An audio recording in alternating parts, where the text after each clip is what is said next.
Let's get right, baby.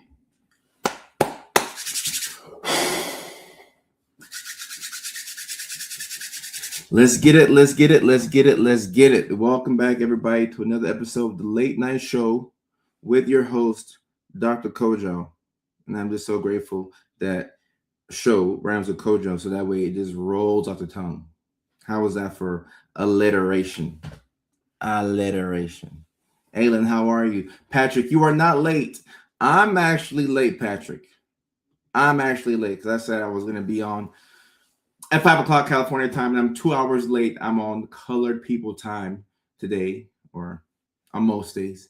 Either way, we have a very exciting live stream scheduled for you all today. This is going to be the only live stream of the week because I'm up and down and left to right. I might throw in an extra one this week with Emily. We'll see. But this is going to be the main live stream of the week. So I'm just going to call it the only live stream of the week. So because I'm looking at it from that perspective, I'm going to give y'all a banger of a live stream today. Today, this is going to be a great, relatable topic. I mean, a banger. So I'm coming out swinging today. I'm coming out swinging. Yep. Let's go ahead and use the comment section to let me know your name and where you are checking in from. I know we have an international audience, but let me see where everybody's checking in from, and we will get started on the live stream. Patrick, I know my guy Patrick is checking in from the United Kingdom. So I already know because Patrick is OG. What's up, Patrick? We have Gone Girl in the house. Ocean, what's up? What's up? On TikTok, we have Aylin in the house. We have Corey from North Carolina. Jill in Michigan. We have Kyra from Suffolk, United Kingdom. Kimberly from Texas. Aylin from Felix. Brianna from Texas. Okay. Trisha from North Carolina. The fancy suit. I just felt like looking really good today. I just felt very spiffy today. Rich Mo checking in from Nashville, Tennessee. Speaking of Nashville, Tennessee, we've added a second show for May 31st. So the first show was just about sold up. We've added a second show in Nashville, Tennessee. So tighten up, Rich Mo. You're saying the words that I want to hear. Nashville is my hometown for those of y'all who do not know. So the show in Nashville on May 31st is going to mean so much to me. Or the two shows, because we have two shows now. So the first show is just about sold out. The second show is going to be right after the first show. All right. So we have tickets available for the second show in Nashville. And we will be adding a second show in Houston, Texas as well. So the big Neurodivergent Comedy World Tour kicks off. It kicks off April 26th in Houston, Texas at the All Jokes Aside Comedy Club. It's going to be a night of laughter, a night of fun. It's going to be amazing. I'm coming with my neurodivergent squad from California. So it's Dr. Kojo and the Neurodivergence. April 26th, All Jokes Aside Comedy Club, Houston, Texas. And we're adding a second show for the Houston show because Houston and Nashville are just about sold out. So we're adding a second show. So I'm so excited, and I just can't wait. I cannot wait. Thank you for the sub. I appreciate you. Lisa from Fredericksburg, Texas. Gone Girl from Germany. Germany in the house. Pittsburgh in the house. Arizona in the house. Ohio in the house.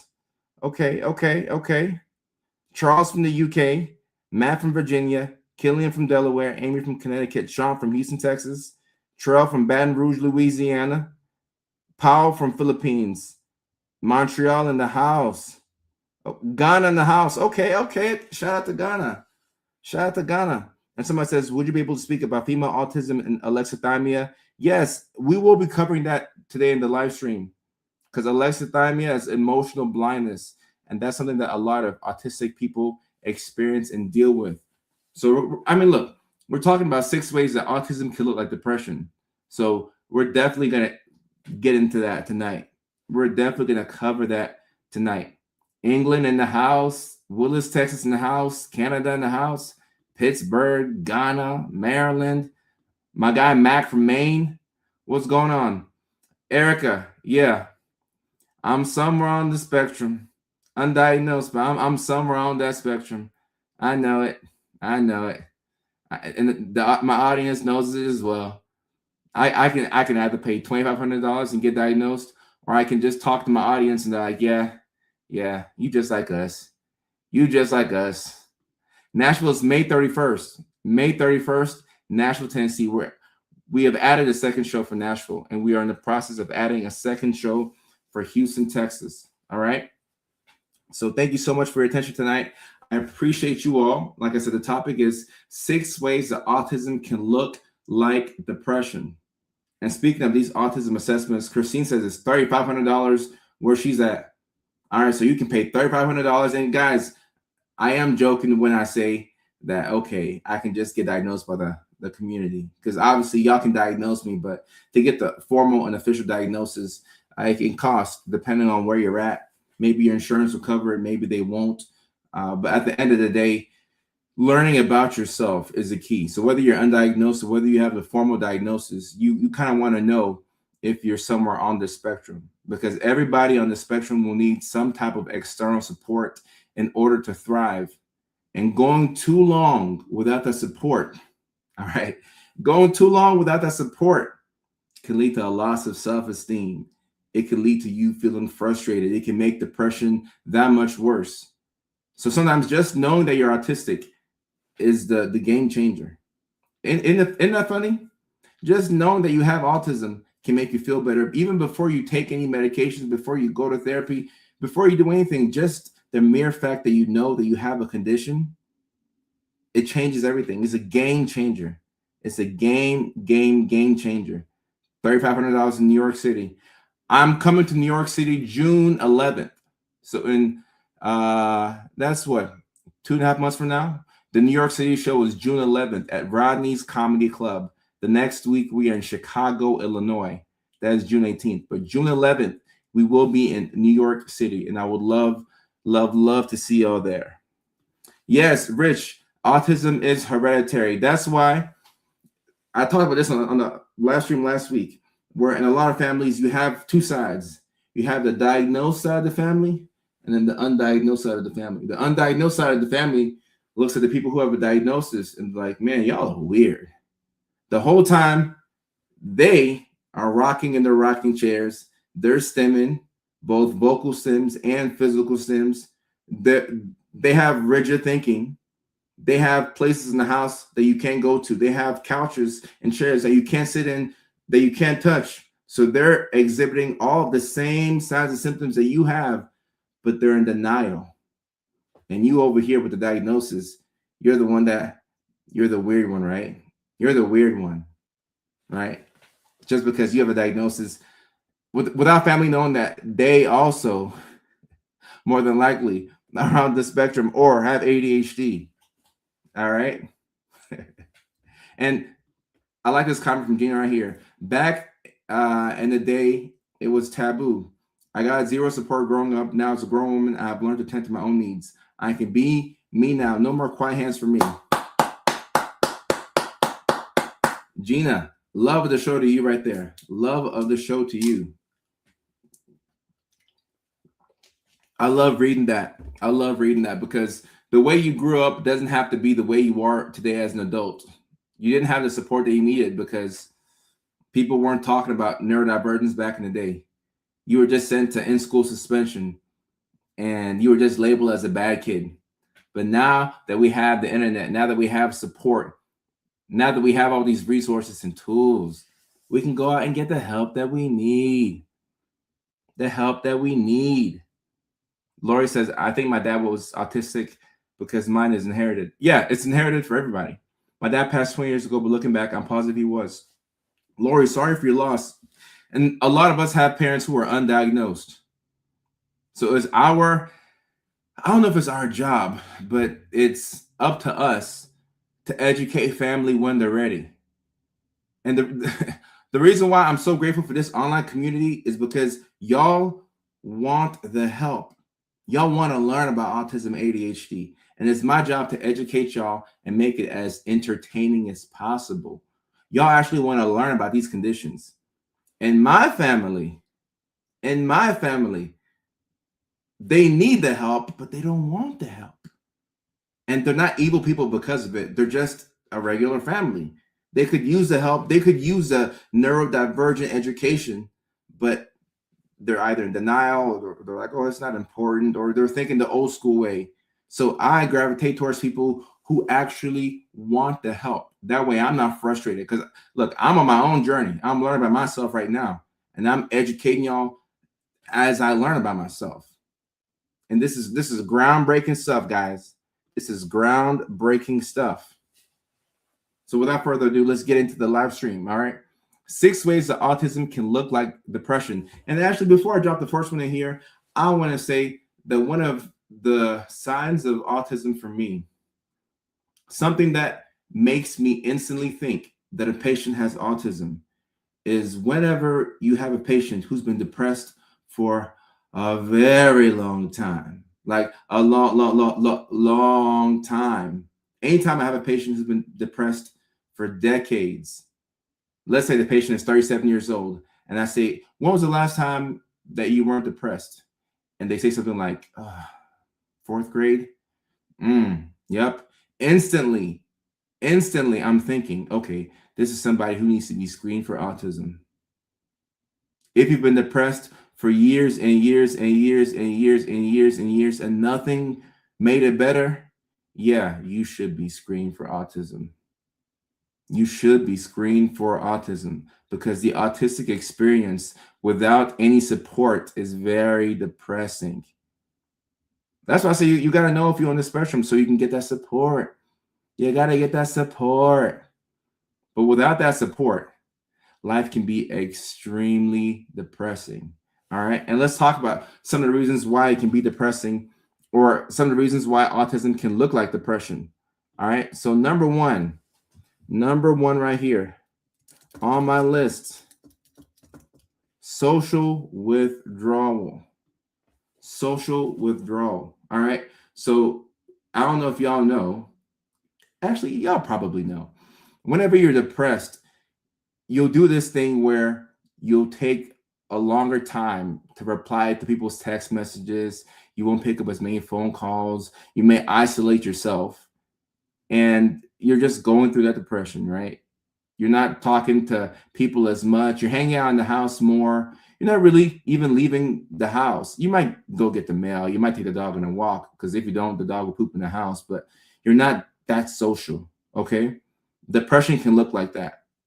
You just withdrawing from society for a couple of weeks, sometimes a couple of months, and sometimes people are in years-long depressive funks where they're just not talking to people as much, right? So we know that depression can look like social withdrawal. At the same time, with autism, you can also have social withdrawal. You can also have social withdrawal. So one of the biggest reasons why an autistic person will withdraw from society is because of the need to mask. All right. So masking is when you put this thing on your face so people can like you. Masking is when you pretend to be like other people so that way people won't hate you. Okay. You got 2 options. You can be yourself or you can be hated. And when you're an adult, you have the strength to be hated, right? Because the older you become a little bit IDGA. Like, I don't care. I'm gonna be who I want to be. But when you're in 7th grade, when you're in 4th grade, when you're in 11th grade, nobody wants to be that one person who is an oddball. You do anything to be accepted. It's not until you become an adult. I think it's after 28. It's 27, 28 when you start to get the courage to be yourself.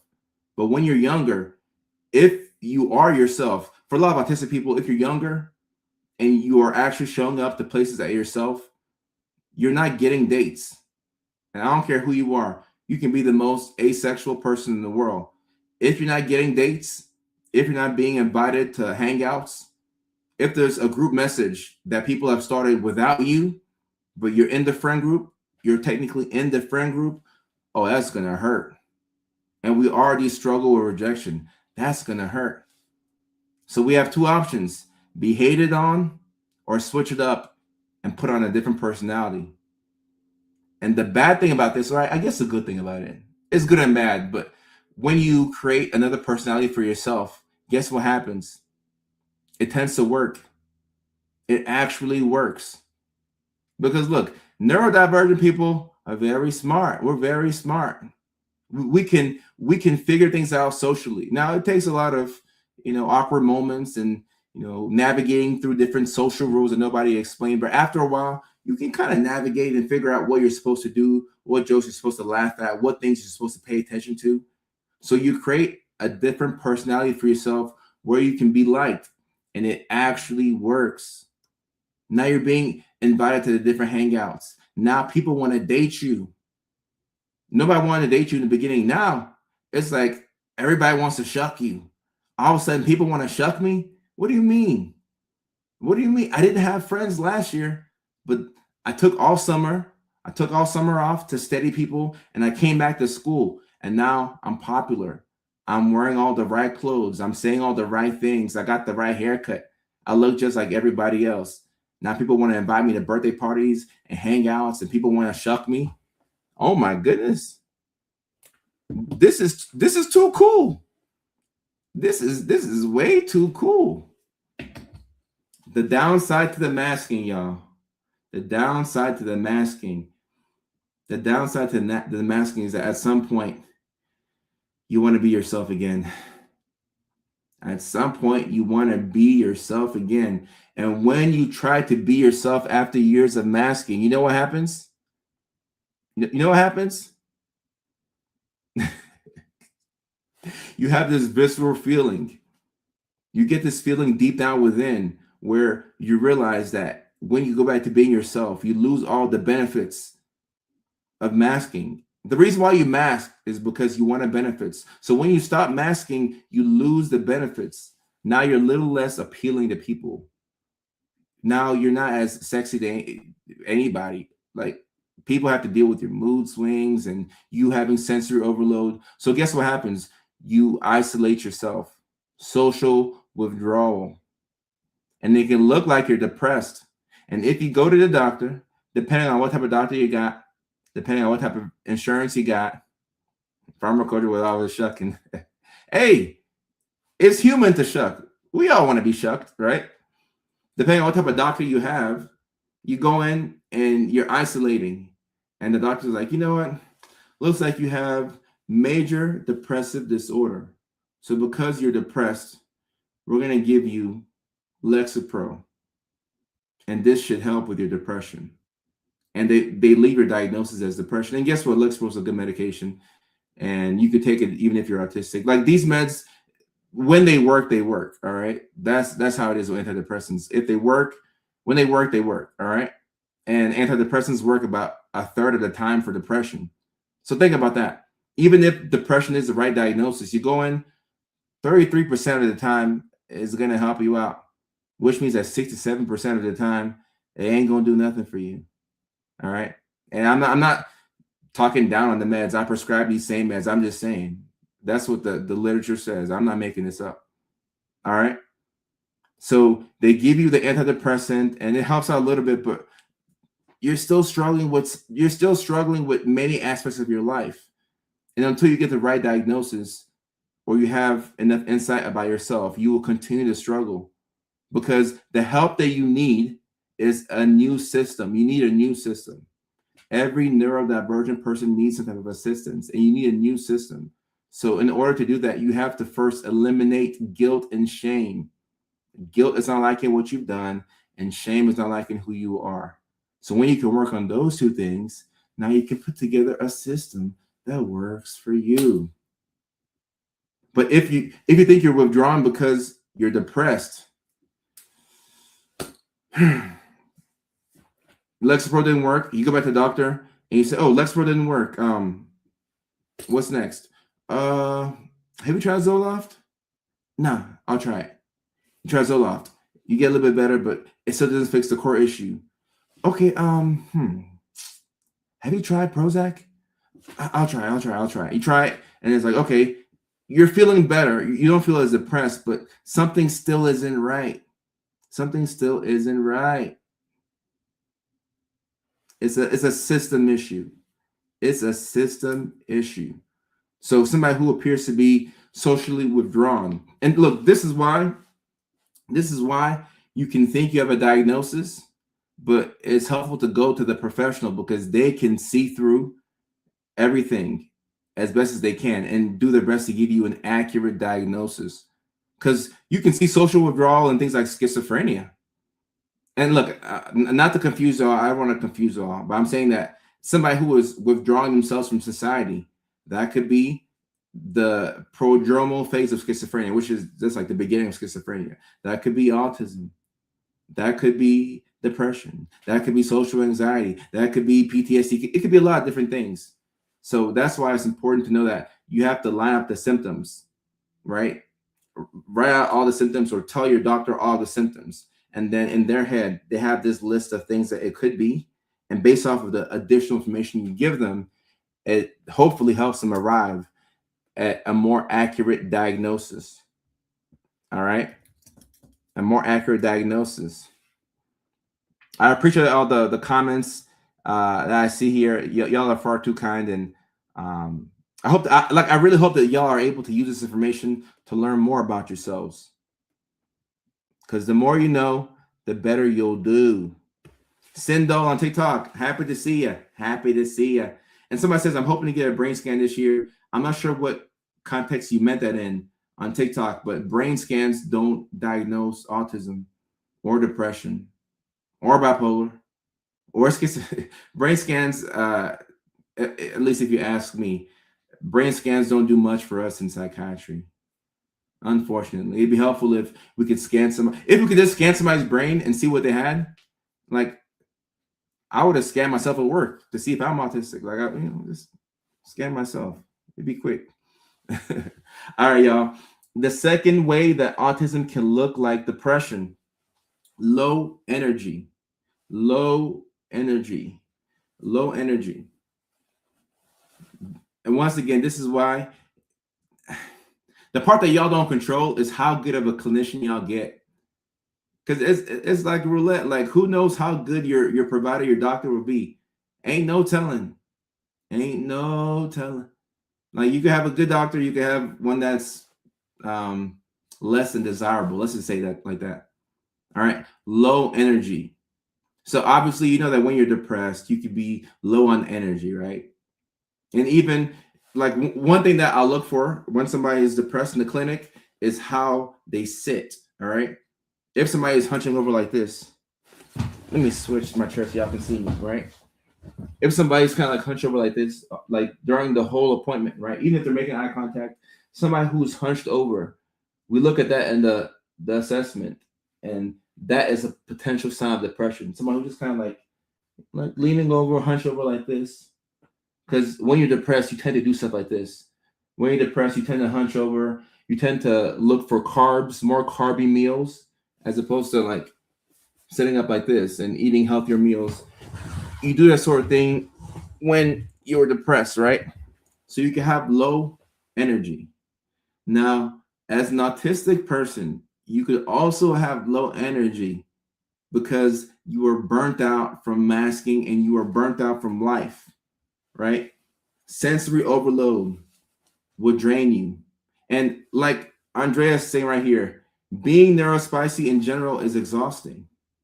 You have to do things manually that come, like things that kind of people automatically, you have to manually do it. I was back home in Nashville this past week, and I was telling my family, they're like, "Oh, what are you working on? Like, is there a lady in your life? Like, who are you texting?" I said, "Hey, I'm working on brushing my teeth every night. I'm working on making sure I take a shower every night." And they were laughing at me. I was dead serious. I'm like, I'm working on, the basics, hit the gym, brush my teeth, make sure I can take a shower, I wash my hair. That's what I'm working on. I'm working on the basics. It's very exhausting to be neurodivergent. And if you don't have any support, oh, Mickey Ficky. Oh, Mickey Ficky. No support, it's going to be 3 times as hard. So between the lack of support and the sensory overload and having to do things manually and the executive dysfunction, you're going to be tired. And on top of that, As adults, you have responsibilities. You have kids. You got work. You got bills. You have to go get an oil change. You have to make a doctor's appointment and check your labs. Life be life. Like you got responsibilities, and we don't get the right to check out our responsibilities. I mean, you can try to not take a shower, or you can try to not pick up the kids from school, or you can try to not pay your taxes, but these things come with consequences, right? So it's very exhausting to be neurodivergent. And the only way to really heal from neurodivergent burnout, outside of creating a new system for yourself, is to get some time just for you, like some time all alone where you can just focus on doing nothing. You need nothing time. And sometimes our friends and family will confuse our nothing time with our availability. You know you're neurodivergent when you lie to people to protect your time. Oh, what are you doing Saturday? Saturday, I gotta get oil change, and I gotta like drive 3 hours. Then I have to come back, and I gotta fix the garage. The whole time you're not doing anything on Saturday, but you have to lie and tell people that you have plans, or else if you tell them that you're free, they're gonna say, "Oh, okay, all right, you're free. I'm coming over." No, you're not coming over. I'm tired. I'm tired, so I'm gonna lie to you and say, "Oh, man, Saturday, I gotta drive to Chicago. Man, I gotta get oil change. I gotta take the dog to get groomed." You lied because you don't want people to think that you're free. You really are free, not free for them, but you're free for yourself. You're free for yourself. Oh no, no. I gotta catch up. I gotta clean the garage. I gotta clean my room. I I gotta look outside the window. I gotta do the dishes. It's ridiculous. People really think that just because you're doing nothing, that they can volunteer you for something. Oh well, oh, you're free Saturday? Oh, guess what? We have this big marathon. I signed you up for it too. We have salsa class on Saturday. I signed you up. I knew you would love it. See you there. What do you mean, see you there? What do you mean? I'm tired. I'm tired. And if you try and be honest to your friends who don't get it and you say you're tired, they'll say, "You said that last week." "Yeah, I was tired last week too." "You said that last month." "Yeah, I was tired last month too." You've been saying you've been tired for a long time. "Because I've been tired for a long time. Like, leave me alone. Like, I've been tired. I've been tired." We need a great reset. Just reset. Like, leave me alone. Like, I'm tired. And look, somebody on TikTok said boundaries are important. It's okay to say no. If you are a neurodivergent person who does not know how to say no, I feel bad for you. Oh no. If you don't have the word no in your vocabulary and you're neurodivergent, man, I don't know what to tell you. I don't know what to tell you. That should be one of the top 10 words used every year for you. No, no, no, no, no, no, no, no. But you have to make sure that you hear what people are saying, so that way you don't just say no on autopilot. No, no, no, no, no, no, no. Your partner or your spouse is like, "Well, you want to go check out this new restaurant? You want no? You want to take this spontaneous trip? No. You want to have sex? Yes, yes. I'll do that. I'll do that. Outside of that, I'm tired. Leave me alone. Leave me alone." No, no, no, no, no. And Sarah says it feels rude to say no. If it feels rude to say no, it feels rude to be burned out. It feels rude to be burnt out. Like, nah, you got to pick and choose what we're going to do. We're going to do a couple of things, but we're not going to do everything. Patrick said, my new word is why. And why is good too. But when you say why, it insinuates that you could be talked into a yes from a no. It's easier to just say no. And then if you change your mind, you can switch back into a yes. Because if you say why, somebody who's insistent and persistent will take it as, oh, you know what? I think I think this person is considering, like, I think if I give them more details, if I press them more, if I press them more, they'll change from a no to a yes. So no is a complete sentence. No is a complete sentence. All right. Now the third way that autism can look like depression, this is a big one right here. This is a big one right here. Sleep issues. Sleep issues. All right.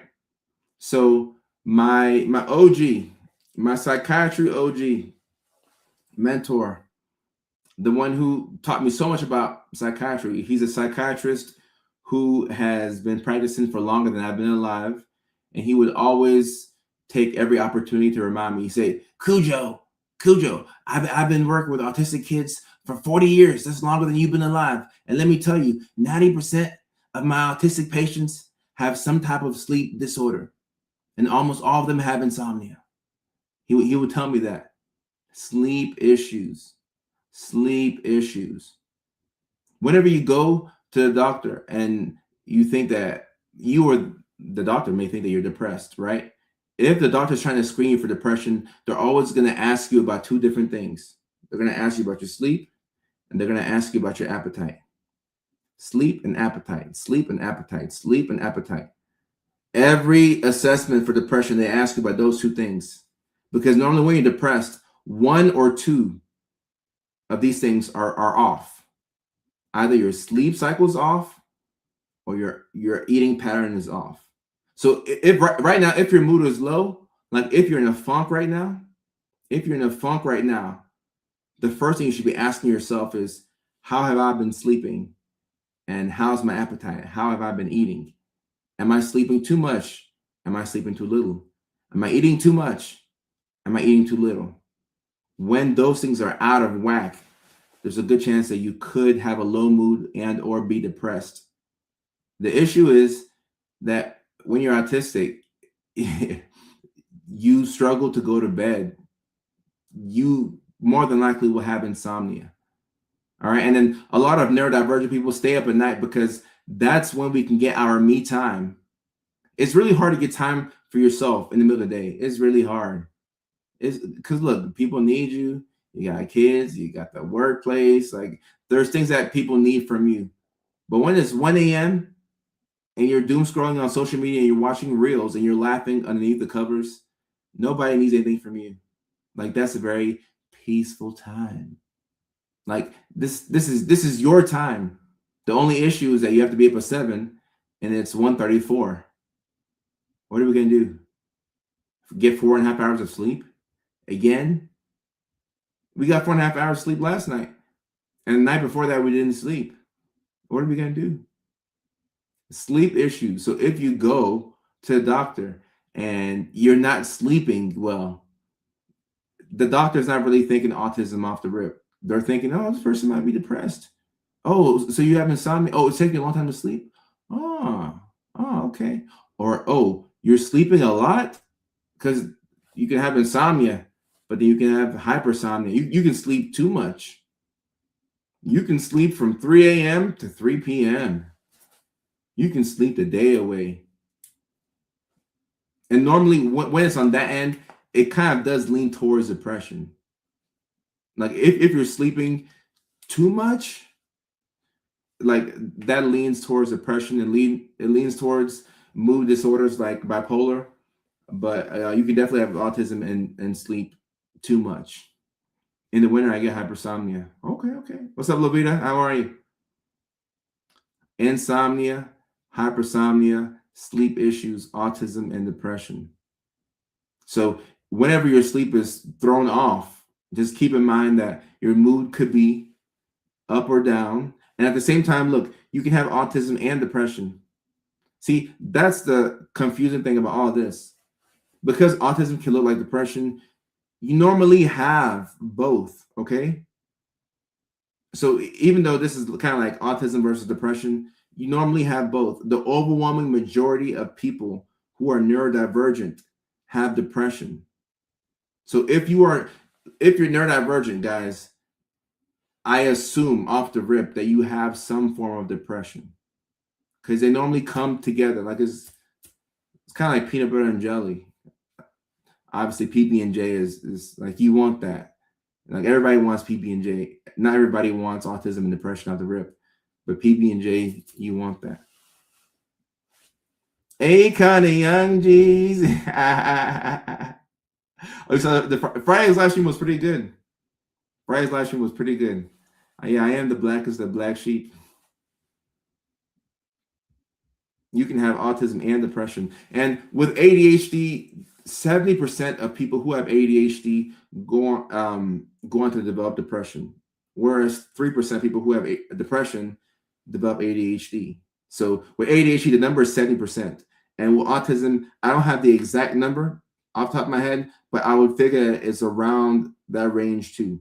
The overwhelming majority of neurodivergent people have both.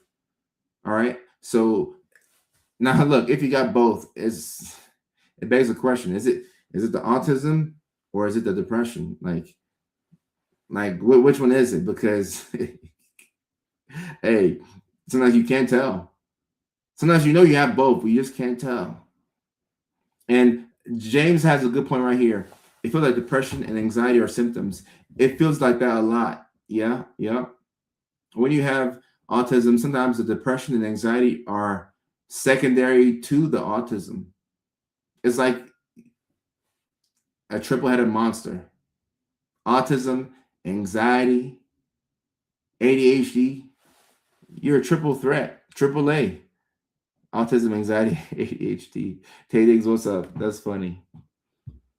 The fourth sign, or the fourth way that autism can look like depression, difficulty starting tasks.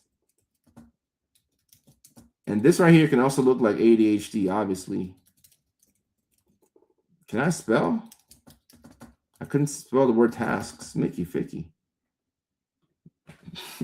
Difficulty starting tasks, right?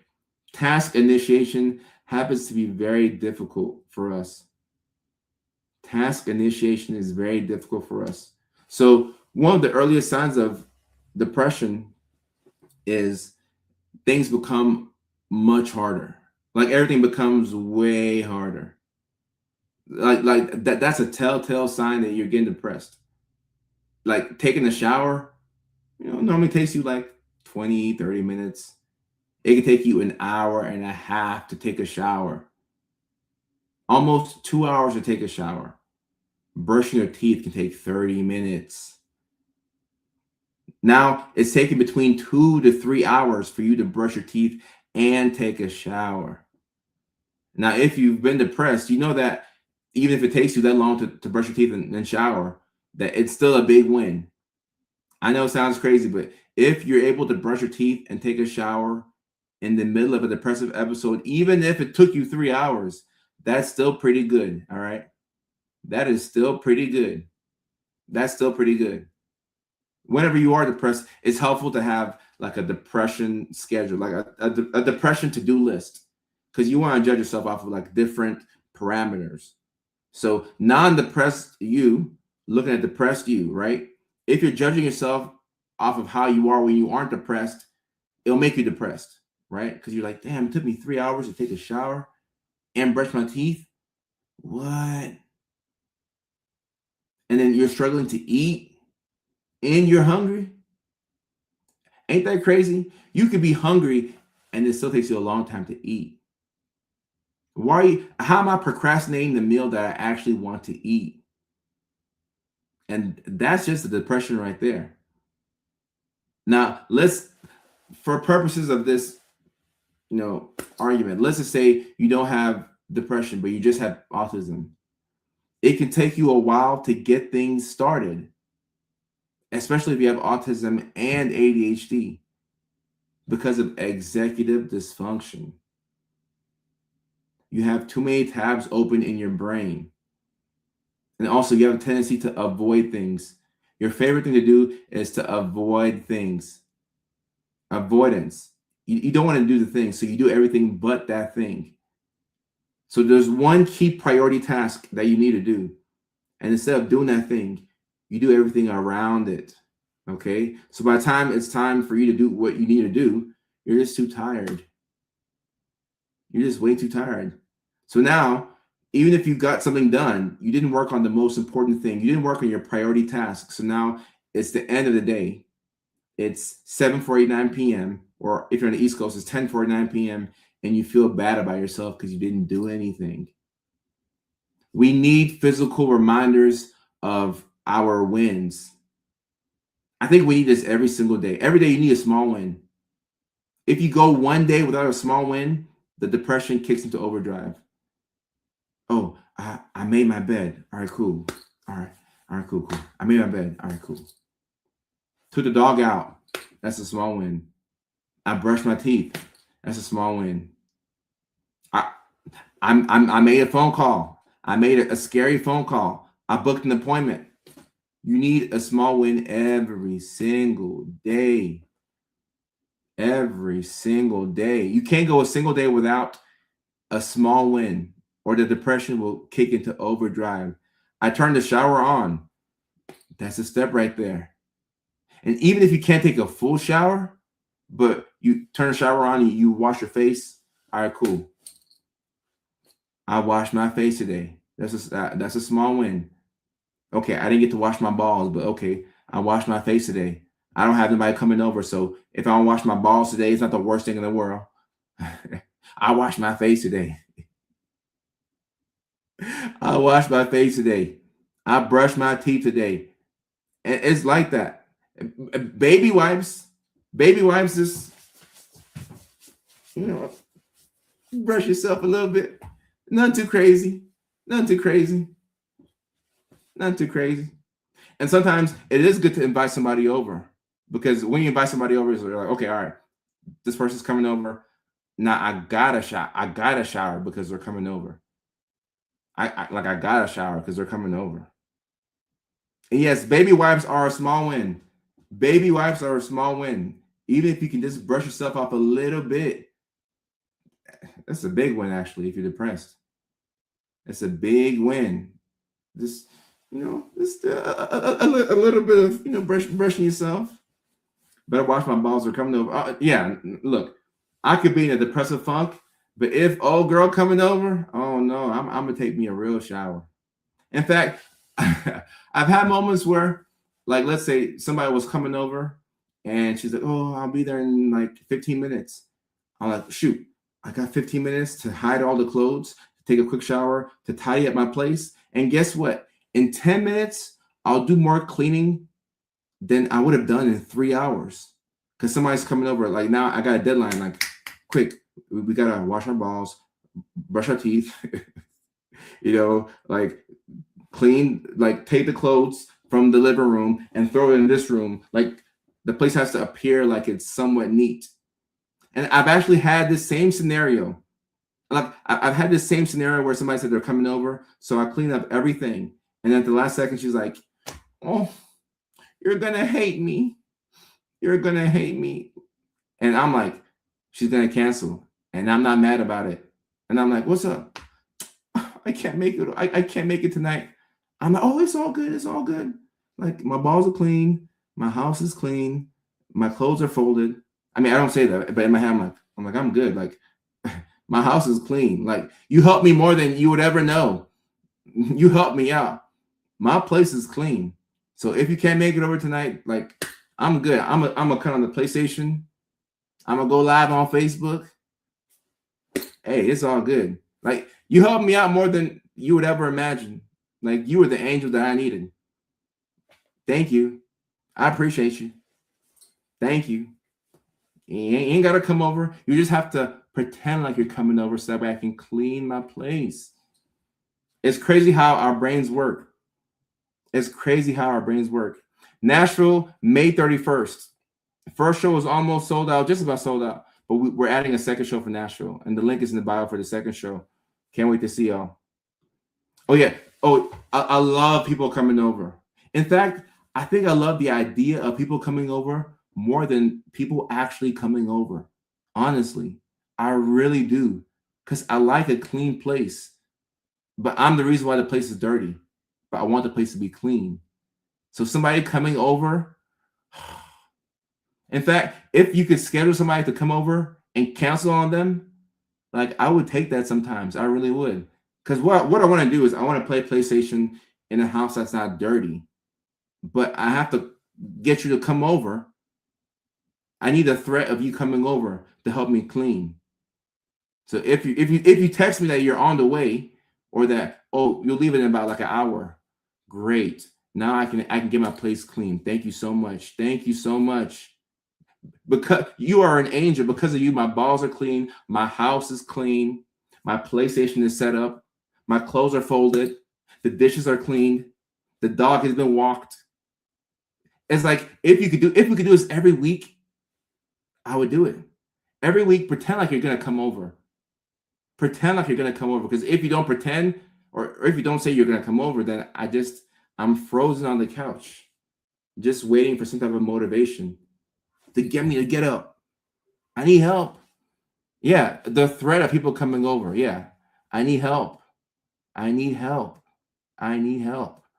And you're gonna help me out. Mike, I appreciate you, man. And look, shout out to the single dads too. I have a lot of single moms who, by the way, are double moms, because if you are a single mom, you got to take care of the kids. You got to take care of yourself. So you're a double mom. You're a mom to yourself and you're a mom to the kids. So the single dads, you're a double dad. You're a dad to yourself. You might be a triple dad, a dad to yourself, a dad to your inner child, and a dad to your actual kids. So, hey, shout out to all the single dads out there, because they don't get enough love. We talk about the single moms, but shout out to the single dads, especially when you are neurodivergent yourself and you have neurodivergent kids. Shout out to you. Shout out to you. May 31st, Nashville. Come on through. Is it Weta? Is that how you say it? Come on through. Single parents are superheroes. They are. They are. They are. And look, sometimes, not to shame myself, but sometimes I'll look at my schedule and I'll be shocked by how remarkably unproductive I've been in this search of time. And I think to myself, people with kids, how are they doing it? Because even me with no kids and one bad dog, like I'm struggling. Like, how are people with kids doing this? And look, people with kids probably don't know how they do it themselves. Because look, we're always deferential to our kids' needs before our needs. So you go all out to make sure that the kids are good, and then you take care of yourself. Hey, shout out. Shout out. What happens at your shows? They're comedy shows. It's me and my neurodivergent band, Dr. Kojo and the Neurodivergence. We tell our truth. We tell our truth. I said it right? Weta. Yep. I said it right. Yeah, shout out to single dads. The single parents. Ashley, shout out. I see you and your 2 kids, and looks like it's a little cat or a dog, a cute pet. Leilani, come on through. Come on through. It is the 31st, Nashville. Come on through. Come on through. Come on through. Look, man, single parents don't have the time to be unproductive. Facts. And I feel like, look, neurodivergent people do better anyway when you have things that force you to get up. So sometimes the kids make you get up and do for yourself, whereas you wouldn't do for yourself if it was just you. Because if I had 3 kids, I wouldn't play as much NCAA. Like, I wouldn't play as much PlayStation. I think I'd be a bit more responsible. I am responsible, but I'd be a bit more responsible. Yes. So I keep forgetting my hometown people in California. So for people in California, all right, this week we have 2 shows. So on Wednesday, I'll be at the Clippers Dome, Intuit Dome. So before the Clippers and Thunder game, I'll be doing stand-up comedy for 15 minutes. So that's this week, Wednesday. Before your LA Clippers take on the defending champions, the OKC Thunder, I'll be at the Clippers game. Link is in the bio, doing stand-up comedy. That's Wednesday. Then on Friday, we are at my comedy home, the Fourth Wall Comedy Club, which is where I started off at. So that's my home club. Fourth Wall Comedy Club this Friday, okay? That's going to be 5220 Hollywood Boulevard. So for my people who are in SoCal, we have 2 shows this week. And then my headline shows, which is 45 minutes to an hour. That's a much longer set. That kicks off in Houston, Texas on the 26th of April. The 26th of April. Let me see what Mike is saying. There's never enough time to self-care when you have neurodivergent kids, but we do the best that we can. Remember, sauna, hot tub, if you got the high comorbidity of EDS. Thank you, Zebras. It's a chore. Shout out to all my single parents. Shout out. Whoa, a single RDHD. Whoa. Guys, there are real superheroes amongst us. There are real superheroes amongst us. Wow. Mickey Ficky. Vancouver Island. I think is that Washington or British Columbia? I did a show in Vancouver, British Columbia a couple weeks ago, and I would love to return. I think I could find some time to come back. The 5th way that autism can look like depression, irritability. All right? Irritability. So when somebody is irritable, I don't think people think about autism as like one of the first potential diagnoses, which is why I get DMs all the time of people saying, I'm 36, I just got diagnosed with autism. I'm 51, I just got diagnosed. I'm 62, I just got diagnosed. I'm 28, I just got diagnosed. My whole life, I never knew. But I was always an irritable person. I was always isolating. I was always moody. So when you're depressed, you can have these mood swings where you become a bit more irritable. All right. So a person who is depressed, how do I say it? Your fuse is shorter. So let's say, you spill fruit punch on your white socks. Non-depressed you will be like, all right, I'll just put some new socks on. Depressed you is like, oh no, this is the end of my day. I spilled fruit punch on my white socks. This is the worst day ever. Like your fuse is so much shorter. So when you're depressed, you become a bit more irritable. The difference is that with autism, you have this low-grade irritability that's just kind of always there. It's like you're kind of pissed off all the time. Not like big pissed off, but like you're a little pissed off. Like everything pisses you off just like a little bit. Like everything, like you're going to be pissed off, but sometimes you can mask how pissed you are. Moody, exactly. You'll be moody and you can mask it for a while, but you're just frustrated. And the reason why you're frustrated is because of the autism. Between the masking, between the sensory overload, between the communication issues, you talking and people not knowing what you're saying, and people talking and you not knowing what they're saying, that's going to piss anybody off. Because autism means that the way you communicate with the world and the way you experience the world is different from other people. So if you communicate and experience the world differently from other people, don't you see how you're going to be pissed off? Somebody's talking to you. You're both speaking English, but you don't know what the heck they're saying. They have no idea what you're saying. Imagine going to a foreign country and you can't speak the language. You're going to be pissed off for a couple of weeks. The difference is that with autism, you speak the same language that everybody else speaks, but there's a sub-language that we don't quite understand. So now we're just kind of like pissed off because we have to decipher what everything means. And even when we talk to people, we have to over-explain just to make sure that you actually know what I'm talking about. So I have to give you extra context. So I tell you what I'm going to say, and then I tell you what I meant to say, and I tell you how I could have said it another way. So now you have 3 different versions of what I'm trying to tell you, but I'm just trying to make sure that you know what I'm talking about. And if you look at somebody's face and you can tell that they don't know what you're talking about, now you're even more pissed, all right? You're irritable. Irritability. So this can look like you're depressed, but if you have a good clinician who is asking you all the right questions, and they're like, well, I see that you tend to be upset a lot when you talk to people and when people talk to you, and when you're talking to your spouse or to your kids, it looks like y'all are trying to say the same thing, but there's an issue with how you either articulate yourself or what you're trying to convey and how they're trying to talk to you. It looks like there's a communication issue. Have you ever been screened for autism? And you're like, no. And then you start to connect the dots, right?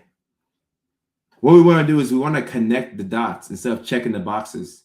Because when we connect the dots, things start to make sense. It's like, okay. Ah, okay. Oh, oh. Connecting the dots. Connecting the dots. The sixth way that autism can look like depression: poor self-care. Poor self-care. And this is one of the more embarrassing parts of autism. Okay. And the interesting thing with autism, as it is with most mental health conditions, is that you have some parts of your condition that make you very attractive to people. All right. Let's say you're somebody who your hyperfixation or your special interest allows you to do very well. And you either make a lot of money or you have some type of social status because of your hyperfixation. Let's say you love computers and you become a big computer tech guy, engineer, and you make a lot of money and like you're living a great life because you love computers and you do it every single day and it pays the bills. It allows you to take vacations and you live a great life because of this. This is your hyperfixation, right? This is the cool part of your autism. The fact that you have all these special facts and like you know one thing very well. That's the cool part of your autism. So because of that, people will like you for that. That's an autistic trait that people don't mind. Now, just like Mike said, not showering for a couple of days, not remembering to put on deodorant, forgetting to brush your teeth. Now, these are the parts kind of turn off some people. These are the parts that you're embarrassed about. This is why you cancel hangouts and you cancel dates and you cancel events because we haven't showered in a couple of days. And look, if we're keeping it in the book, sometimes we don't know that we haven't showered for a couple of days until we smell it off of ourselves. Are we going to lie here or are we going to tell the truth? Are we going to get real on the Monday night or are we just going to lie? Like, if we're going to lie, let's lie. But if we're going to keep it real, let's keep it real. Sometimes we don't take a shower for a couple of days. And the only way you know is because you'll be living your life. You're like, what's that smell? And you're looking around for the smell and you can't figure out where the smell's coming from. But you realize that wherever you go, the smell is there too. So you're like, okay, all right. I smell something in the kitchen. Something is funky in the kitchen. All right. Let me go to my computer room. You come in here. Something is funky in here. Man, somebody done killed a skunk. Something is funky. Then you go outside. You're like, outside's a little funky. And then you smell. You're like, oh, okay. Oh, okay.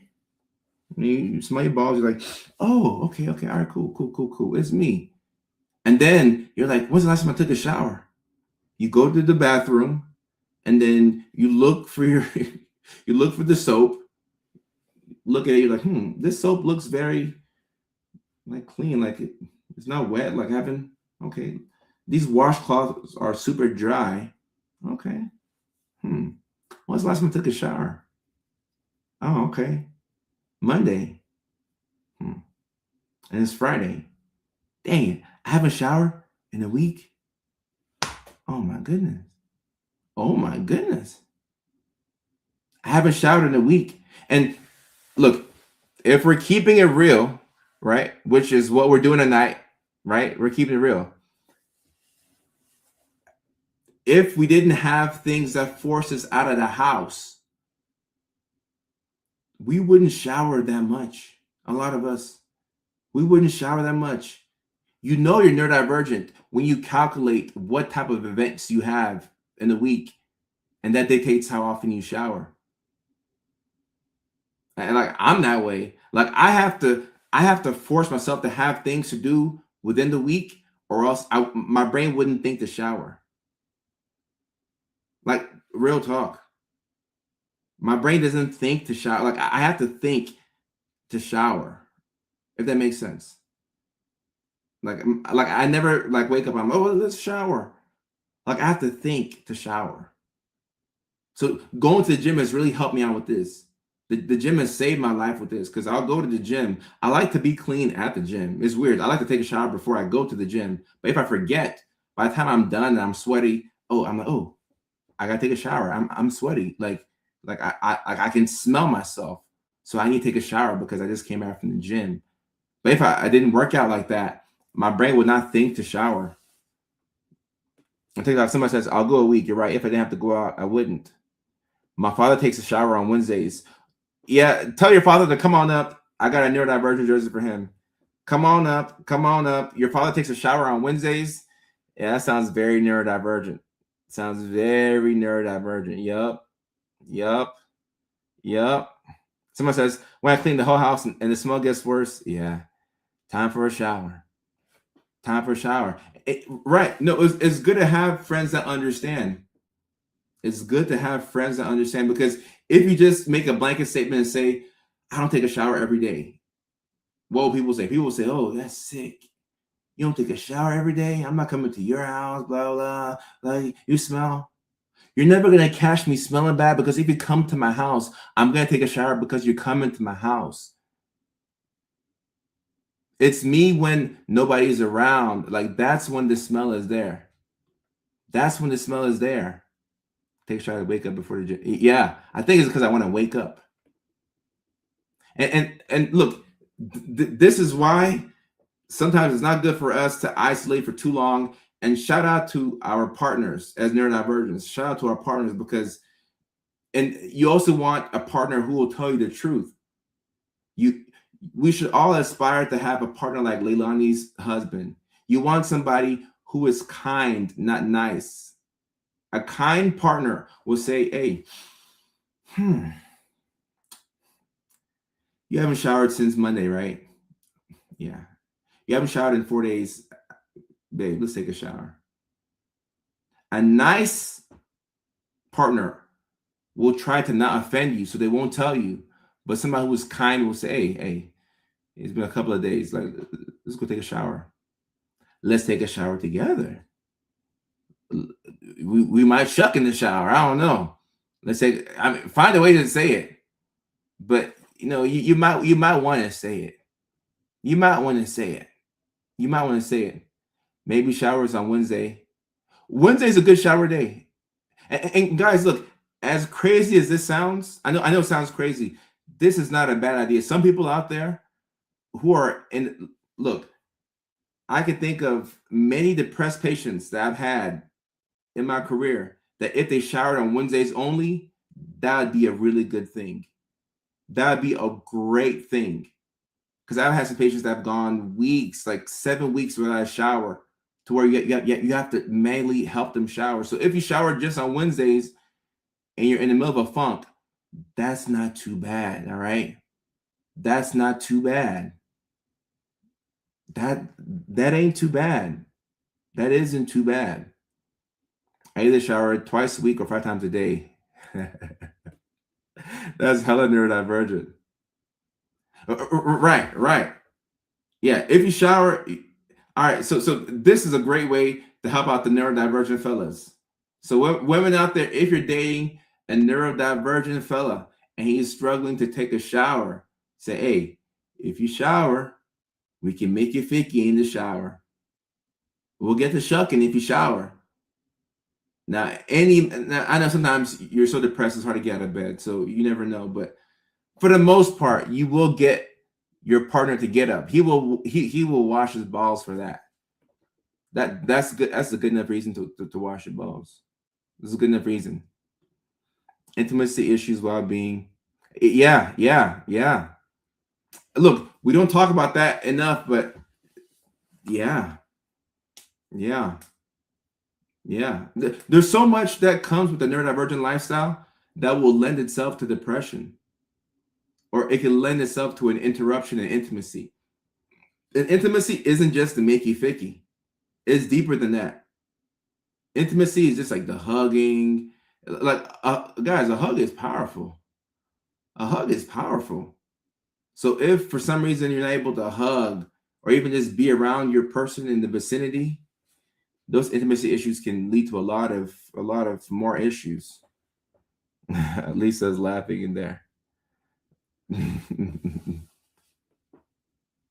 I don't have the lady spicy anymore since it's all off.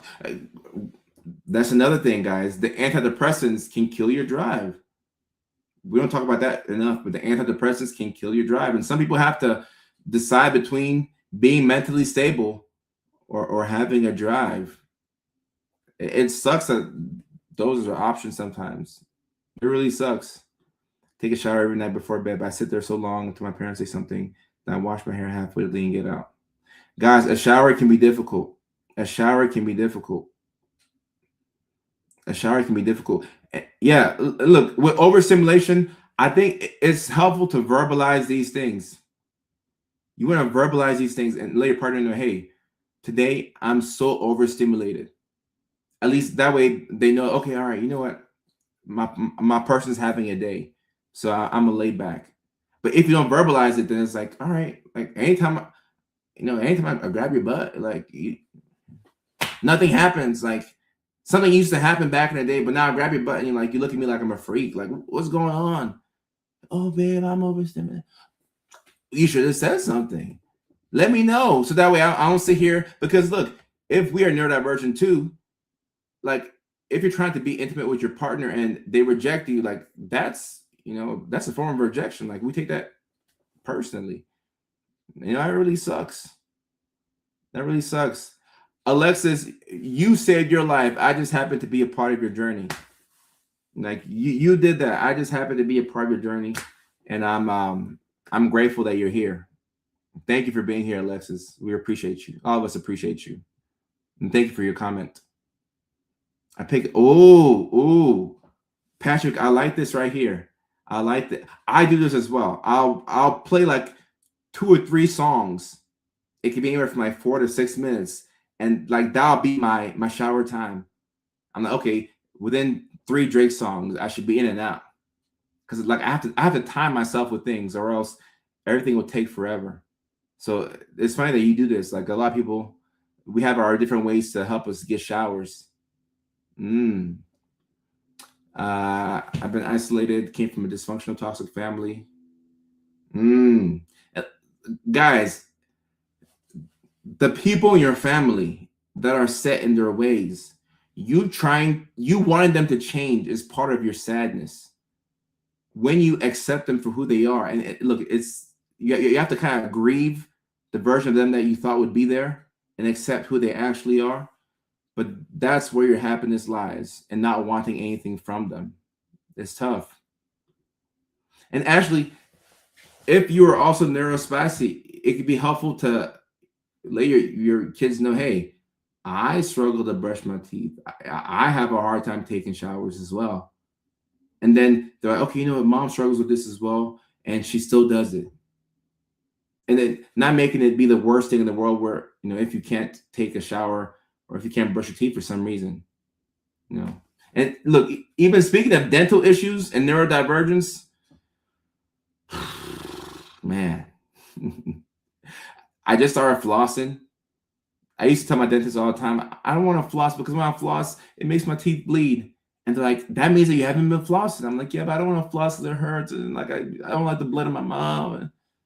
But then when I went, and they're like, you know what? You have like periodontal disease, and that's not reversible. I'm like, all right, you know what? Whatever. All right, fine. Fine, I'll floss. Fine, I'll floss. I said floss. I'll floss. I'll floss if you want me to floss. Oh my goodness. What's a shield friend? I can't stand it if the shower curtain touches me. Oh yeah, same here. Well, my hair's not long enough to touch my back, but the shower curtain touch. Yeah. See, there's a big sensory component to showering, and these are some of the reasons why. Like I said, number 6, poor self-care. You can have poor self-care, and this is the part of neurodivergence that people don't talk about, and this is the part that you don't get a lot of cool points for. And the interesting thing is nobody was going to really see you when you haven't showered for a couple of days. Nobody's gonna smell your breath being funky because when you go out, you know you have to go out. So when you go out, then you take a shower on that day. Then you brush your teeth. Then you do your hair. So when you leave the house and people see you, they don't know what you were struggling with. They don't know how you've been the whole week. So they see you at your best, quote unquote. It's tough. Yeah, no, I got advanced periodontal disease. My teeth look good, but I got a floss.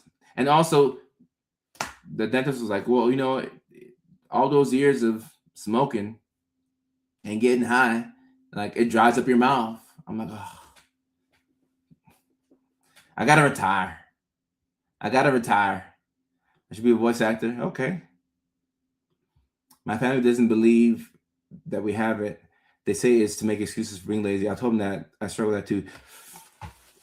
Guys, family, like the moment you stop wanting your family to be like you, or the moment when you let go of your need for understanding, that is one of the most powerful things that I have ever done in my life. There's no way that I have this platform without letting go of my need to be understood. There's no way that I'm mentally sane. Guys, I would have, like, I mean, I am crazy, but like I would have lost it,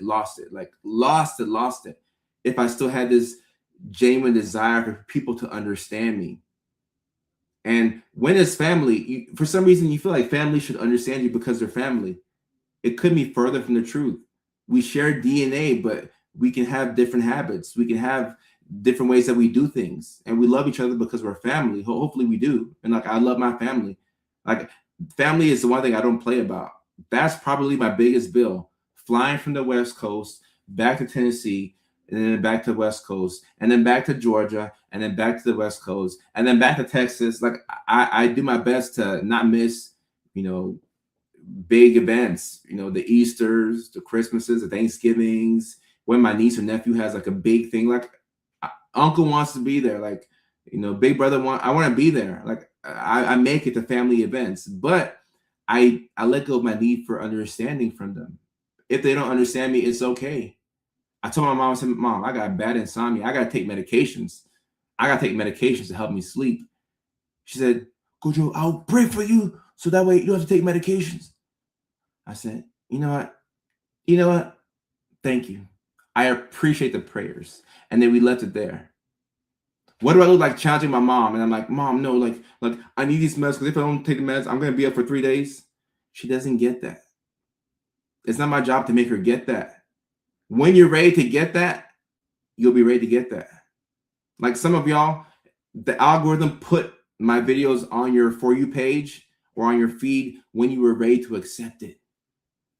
People are like, oh, I wish I found you 3-4 years ago. Maybe you weren't ready to find me 3-4 years ago. Maybe your algorithm was showing you things that you were interested in at that time. But now that you've sought this information out, guess what? The algorithm, being so intuitive, it put my content in front of you because you were ready to accept it. So for me, I love my family, but I don't need them to understand me because they don't even understand themselves. So now I can go hang out with family. I can laugh. We have a great time. But when it's 8-9 p.m. and I have to go to sleep, I'm taking my medications. I'm taking my meds. Like, don't get it twisted. I'm gonna take my meds. Because I gotta take care of my mental health. There's no shame in my game. Like, I'm not too good. Not to say that they feel like they're too good, but I'm not too good to take psych medications. Like, peace of mind and mental stability is the number one thing you can have. It's the number one thing you can have. It's the number one thing you can have. If you're not sleeping, if you're not eating, if your brain is like you feel like you're losing your, like, you need to sleep. You need to take care of yourself. You got to take care of yourself. Oh, it's time for the water break. Somebody dropped the magic word in the chat. I'm drinking without the magic word. Rachel says, my family or some of them still thinks I'm making it up. Like, sure, I went and spent all this money for funsie. The most ironic thing is that family could be going through the same exact thing that you're going through, but they don't believe in it. That's the part I don't get. It's like, how are we doing the same things, but you don't understand what I'm going through. Like, I can't sleep, you can't sleep. It's hard for me to take a shower. It's hard for you to take a shower. Like, how are we going through the same thing, but you don't see? like what's going on here? Magic words, cheers. Big cheers, y'all. Big cheers. Big cheers.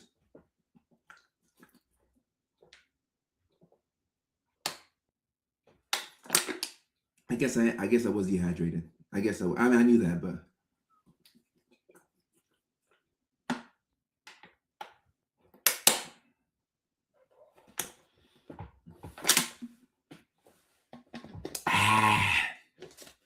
I figured.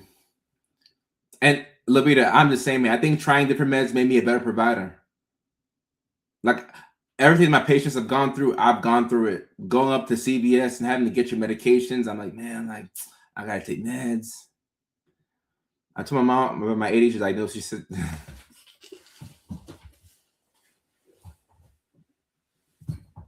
hey, Carlo.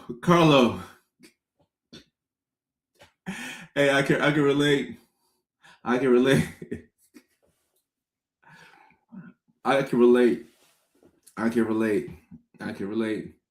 And you just gotta let it rock. Let it rock. Because you could take Vyvanse and still go to church. Like, that's the part that I've been trying to explain for years, and people don't get that. You can take Concerta and Adderall and still go to church. Like, I don't know. And look, depending on how bad your ADHD is, you going to church and not taking the ADHD medications, you'd be better off taking the meds and not going to church. Don't tell your mom I said that, but don't tell your mom I said that, but like, that's how I feel. Like, you'd be better off. Leilani, we'll go for like 15 more minutes. I do have a flight to catch like early in the morning. Mickey 50. How many flights have I had in the past week or so? All this traveling. But like, after this week I have a slew of flights. But after this week, I think I get to sit in one place until Houston, which would be good. I fall asleep. I used to fall asleep at church too. Yeah. And I'm still a Christian. I'm still a Bible believing Christian. I mean, I'm a Mickey 50, you know, I do my thing, but I'm still a Christian. But I like to say that I have common sense, not in a disrespectful way to Christians, but in a common sense way. Like, I can go to church, but I can still take my medications. And even as a Christian, I'll say, look, if I have to choose between going to church and taking my meds, I'll take my meds at home and I'll just pray. I'll watch like online church or whatever. You know, like, they have church online. My Wi-Fi is pretty good, right?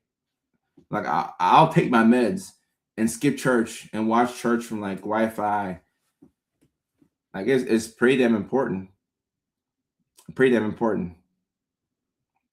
Let's see. My family start asking me to go.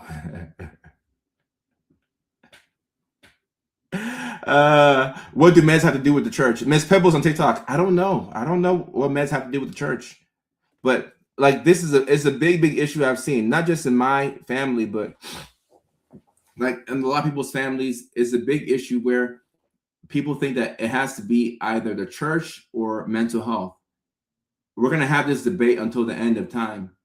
You either go to church or you can go to the doctor, and it makes no sense because you can do both. You can go to the pastor and you can also go to the psychiatrist. Now, I have never met a pastor who was also a psychiatrist, but let's just say your pastor is also a psychiatrist. All right, cool. Yeah, well then go to the church, and then your pastor can give you meds or tell you to not take it or whatever. But, and I don't know if it's something about being in the South or I don't know, but far too often I see people give the church way too much power. Like, the pastor is more powerful than the president in some communities. Like, you can go to your doctor can say, Vyvanse 30 milligrams, take this in the morning, and you know you'll be able to focus. And then your pastor will say, don't take the medications, I'll pray for you. And people will listen to the pastor over the doctor. Don't take the medications. I'm gonna lay my hands on you, and I'm gonna cure your ADHD. Come here, bring your head. Come on, come on. I'm gonna lay my hands on you, and I'm gonna cure you of ADHD, and I'm gonna cure you of autism. Throw away your mood stabilizers. You don't need it. I'm gonna lay my hands on you. And some people would believe that.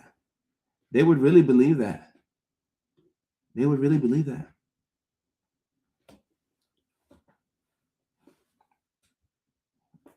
Bunny, I know. Julia says, my dad was so against medication, I had to advocate for myself. He understood eventually. Right. Like, and I do think that church in the South is also different. Like, I grew up in the South, so it's hard to explain to people. Like, church in the South is different. Like, it's a whole different world. Like, football and church in the South, my friends in California don't get it. Because I'm like, guys, back in Tennessee, like, church was like everything. Like, it was everything.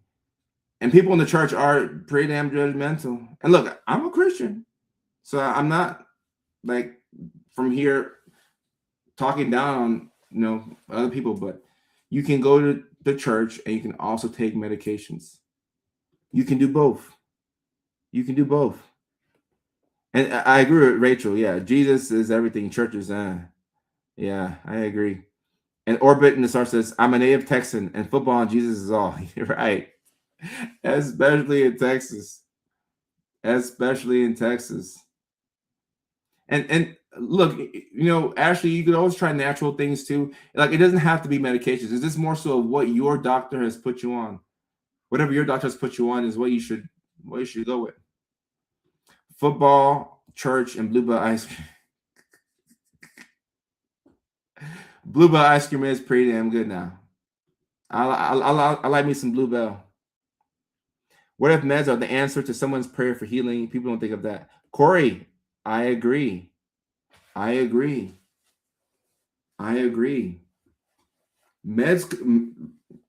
could be the answer.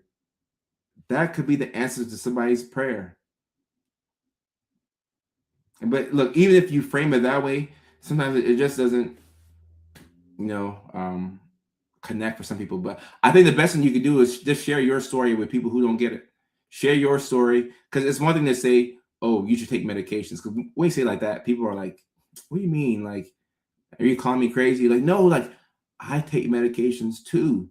And I'm here at the church too. Like I'm with you. Like, I just left CVS and I pulled into the parking lot. I'm here at church too.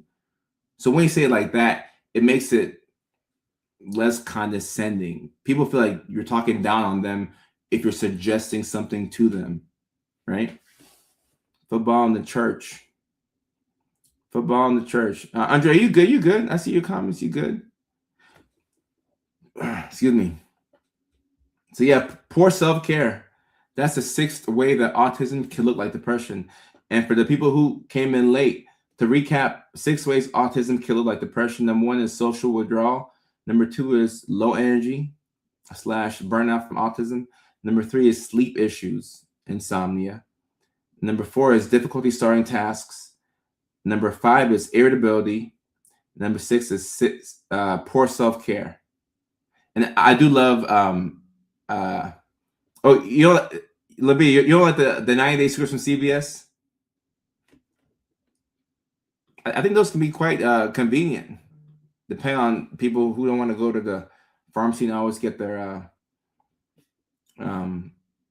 medications. Yeah, so those are the 6 right there. If you want tickets for the Fourth Wall show, link is in the bio. Let me make sure that the link is in the bio for Fourth Wall. I'm going to tell my system right now. Okay, John, I agree with that. Let's definitely do that. And also, John, one more thing. Can we put the link in the bio for the Fourth Wall show this Friday in Hollywood? I think it's in the bio, but I'm not sure. If it's not there, can you just put it in there? Thank you so much. So John works way faster than me. I don't think he has ADHD.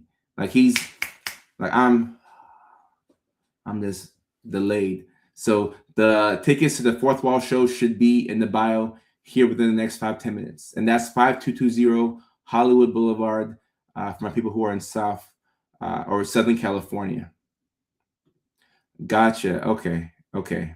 No, I know what you mean. I know what you mean. My new girlfriend thinks I'm autistic and I'm scared to take a test. Hey, look, there's nothing wrong with coming over to this side. And if she's autistic as well, then I'm not saying she's right, but normally there's an autism radar that people who have autism have, and it's fairly accurate. It's fairly accurate. And C.O. Bond Jackson, I self-diagnosed at age 39 with ADHD. My life has made so much more sense since then. I no longer ask myself several times daily what's wrong with me. That's the advantage of having a diagnosis, whether you identify with autism and ADHD or you got a formal diagnosis. You can start to be nicer to yourself. You don't have to think that you're somebody who's a basket case or something is wrong with you. You just have a different brain. Neurodivergent, neuro brain, divergent, different. You just have a different brain. And on TikTok, somebody says, speaking of show, I ordered tickets for Houston, but do they send them when booked or just beforehand? That's a great question. They should send the tickets beforehand. Let me ask my promoter. Let me ask him right now for when people buy tickets, do they get them instantly or right before the show? Folks are asking. I should think that it comes via email, and I think it comes before the show, but that's a great question. And I will give y'all the answer before I get off this live stream. I'll make sure y'all get that answer. Make sure y'all get that answer. Autism is misdiagnosed as bipolar a lot. It is. It is. Oh, yeah. This Friday at the Fourth Wall, Hollywood. That's my home club. That's my home club. This Friday at the Fourth Wall Comedy Club. I'm raw dogging it to assessment next week. Are you gonna be doing a show? Angela, I'm not sure how far Houston is from San Antonio.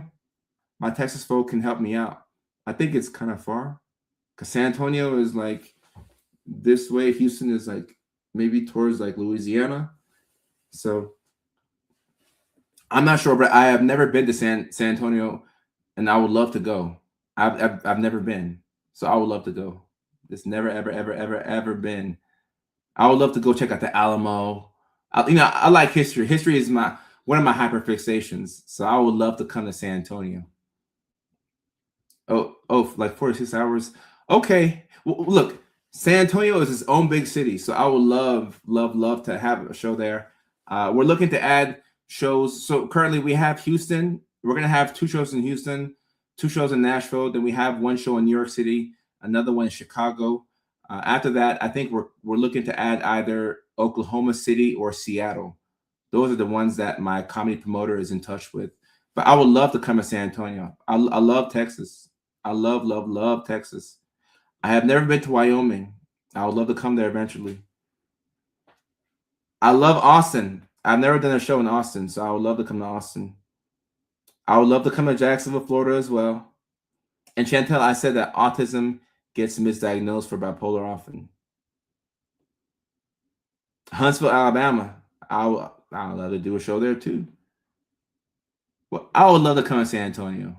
I would love to do it.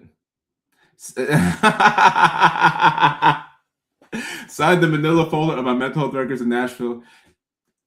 If you have it, bring it up. I'll sign it. I'll sign it at the show in Nashville. Just remind me. Now that I had this laugh, I'll know. I'll sign it. Where's my pen at? I'll bring my my good pen right here. I'll sign your records. But hopefully I'm not signing a prescription. Like I don't want to get in trouble.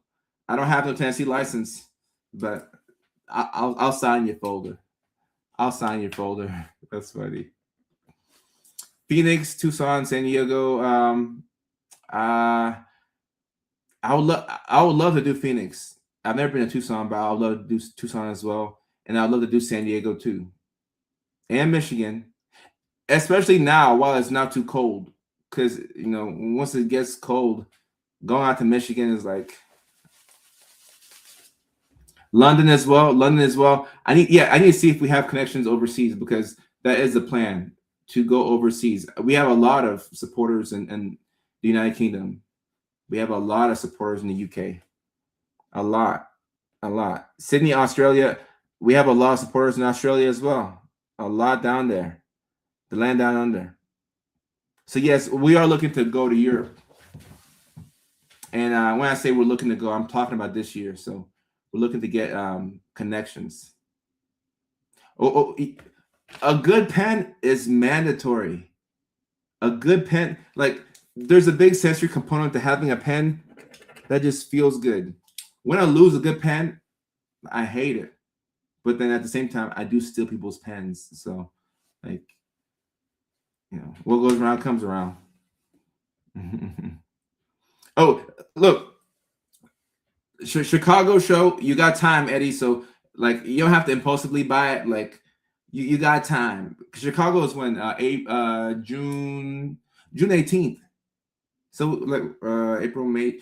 We got 2 months. So take your time and sit on it. If you want to come to Chicago still, take your time. Take your time. Atlanta, I would love to come to Atlanta. We did Atlanta 2 years ago, but I want to come back. I need to come back to Atlanta. Janae is also obsessed with good pens. Okay. So is that just me? What's my diagnosis? ADHD and depression for sure. If I had to give my most accurate diagnosis, I would probably say ADHD, depression, autism, CPTSD, and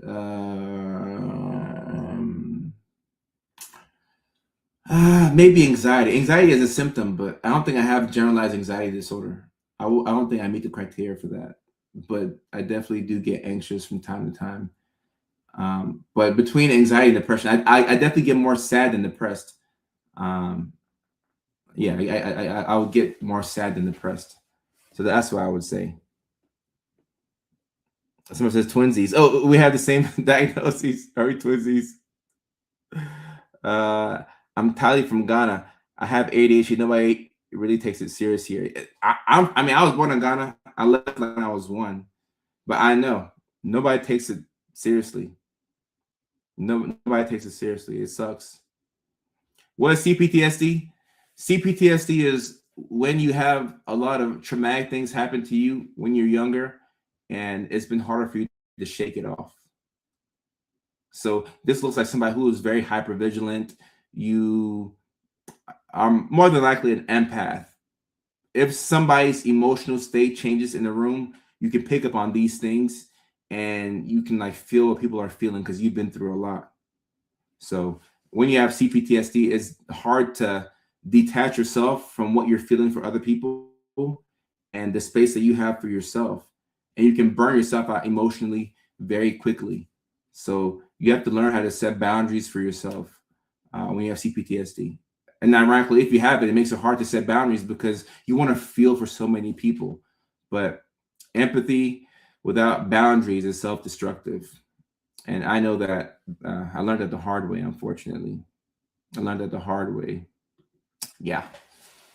The difference between burnout and depression. So they look alike, right? Burnout and depression are twins on the surface, but the difference is that with depression, if you're depressed, it can come from your life just sucking, right? And it can come from, like, a genetic predisposition to depression. And burnout comes from your environment not being congruent with with who you are and what you would like to do. So burnout comes when the system is wrong. So you're working a job that you hate, a job that is killing your soul, a job that you don't feel fulfilled at, but you're doing it just, like, to make money and just to, like, pay the bills. But, like, you hate every single day. You'll be burnt out from that job. Or if you're in a relationship that is not going anywhere, but you're afraid to be alone, and you stay in a relationship, or maybe you're at home living with toxic parents. If your environment is not ideal, at some point you will burn out. And the way to fix burnout is by fixing the things that are burning you out, which can be done by creating a new system for yourself. And the way to fix depression is by either fixing the underlying cause. Like if your life just sucks legitimately, like if you're depressed because you're like, let's say you're home, you don't have a job, you don't have a social circle of friends, then if you can work on those things, you'll feel better. Because if your life is like if you're depressed because life sucks, Zoloft is not going to help you out. So it's important to know that the depression has different sources. Like if your life sucks because you just don't have friends, Zoloft won't. I mean, yeah, like it can help, but you know, the most helpful thing will be finding people that love and appreciate you and spending time with them. That will fill up your soul. That will cure that type of depression. So, yeah, Leilani, yeah, it's almost time to go. I know. Look at me going over on the time. Can burnout be treated with anti? Yes, you can. And look, you can feel better after taking antidepressants for burnout. Like it can help, but to solve the actual root of the problem, you would want to change what's burning you out, whether it's a job that's a dead end job, or whether you're in a relationship that's just not working for you. When you fix the core issue with the burnout, that's when you feel better. You feel a lot better. The easiest path is what you should take. So a therapist is a psychiatrist, a primary doctor. Most people can go to their PCP, and the primary care doctor can normally diagnose ADHD and refer you out for autism. Therapists can also do that too, but your primary care doctor can give you medications. So can a psychiatrist. A therapist, depending on what type of training they have, they may not be able to, write the medications. Caroline, I appreciate you too. Twin. Twin, I appreciate you. Can we start a Facebook group called the Nut House? Somebody said that on TikTok. That's funny. Can burnout turn into depression or vice versa? Can burnout turn into depression? Yes, I believe it can. And can depression turn into... Yeah, but more so the burnout turns into the depression as opposed to vice versa. But it can go either way. If we don't just get sad because the world is sad.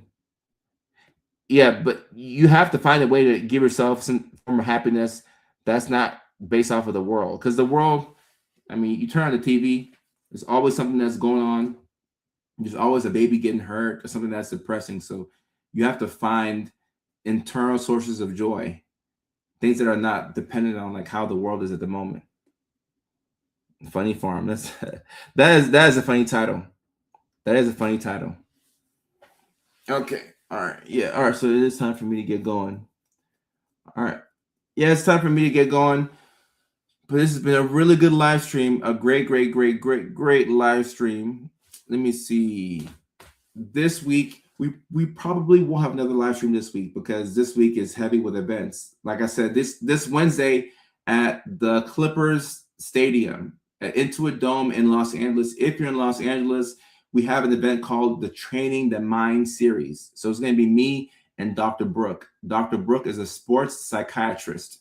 So it'll be me, her, and a couple of other mental health professionals. We're putting on a very cool event, which is going to include me doing stand-up comedy for 15 minutes. And it's also going to include a panel where Dr. Brooke and her other colleagues will be talking about how to train your mind, with mental health. So that's this week, Wednesday. For those of y'all who are in California, that's this Wednesday at Intuit Dome in Los Angeles, the Clipper Stadium. All right. Now, for those of y'all who don't want to do that one, but are in California, like Carlo, this Friday at the Fourth Wall Comedy Club, which is 5220 Hollywood Boulevard, I'll be doing stand-up comedy. This is my home club. This is my favorite club to perform at in Los Angeles. The Fourth Wall Comedy Club is my favorite club to perform at. So it'll be me and I think 7 other comics in the lineup. So that's going to be a great show. So it's about me doing comedy for like 15 minutes. 10 to 15 minutes is going to be a great show. Now, for those of y'all who are not in California and you're going to come out to the bigger shows, right? That's me doing stand-up comedy for 45 minutes to an hour, April 26th at the All Jokes Aside Comedy Club in Houston, Texas. I will be there with my squad, Dr. Kojo and the Neurodivergence, right? So me and my other 2 ADHD comedians, and maybe undiagnosed autism. I wouldn't be surprised. Will be in Houston, Texas, at the All Jokes Aside Comedy Club. We're going to be opening up a second show because the first one is just about sold out. And a couple of weeks ago, a couple of weeks ago, I told my community that if we sell out the Houston show, that I would wear gray sweatpants. I'm not sure how we got into that conversation, but somebody was like, if you sell out the show, we wear gray sweatpants. And I said, yeah, if we sell out Houston, for sure, I'll wear gray sweatpants. And we sold out Houston. So I will wear gray sweatpants for the Houston show. And then for Nashville, I'll go back into like my suit, which is my, I like to wear my suits. So for Nashville, we're back into the Dr. Kojo style, but I'm going to have an alternate uniform for the Houston show because I want to keep my word, right? So for Houston, Texas, April 26th, All Jokes Aside Comedy Club. We're going to be having 2 shows. The first one starts, I don't know the time. I have to learn that. I'll get that. I will get that for y'all. But we will be having 2 shows. And Matt says, I wear nothing but gray. Matt, you a fool, dog.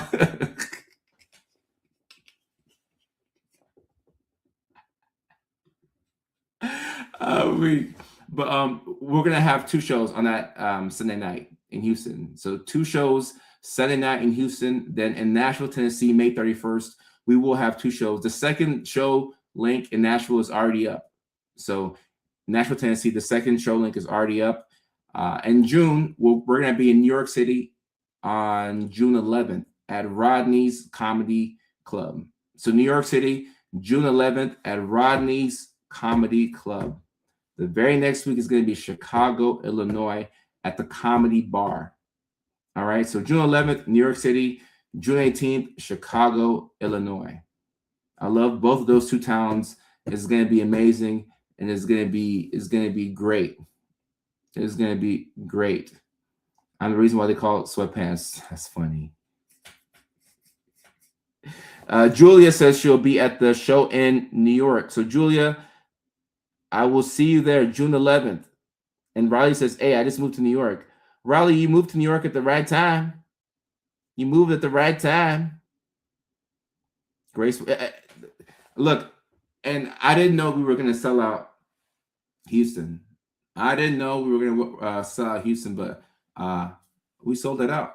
And that was my word. So I'm gonna stick to it.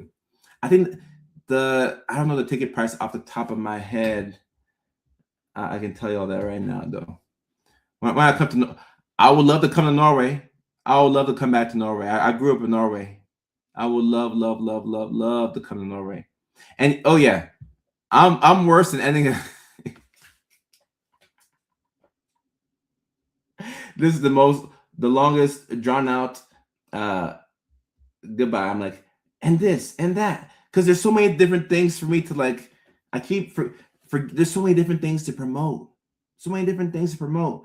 We also have we have an exclusive neurodivergent community called the Neurodivergent Lab, and in that community we have monthly Zoom calls with me, and I give my best tips, tricks, and strategies. And you can also meet other fellow neurodivergent individuals who want to be at the top of their game.